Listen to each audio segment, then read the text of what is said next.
একদিন সব অবহেলা দ্বিগুণ করে ফিরিয়ে দেব।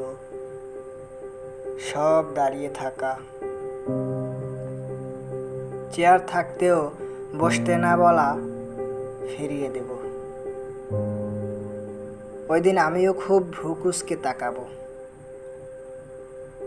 এমন ভাব দেখাবো যে কোনো কথাই শুনছি না, যেন আমার সময় নেই। আমি ওই সকল ব্যস্ততা ফিরিয়ে দেব, সব অবহেলা দ্বিগুণ করে। একদিন আর কোথাও যাব না, আমার কবরের পাশ দিয়ে তুমি হেঁটে যাবে ঠিকই, আমি ফিরেও তাকাবো না।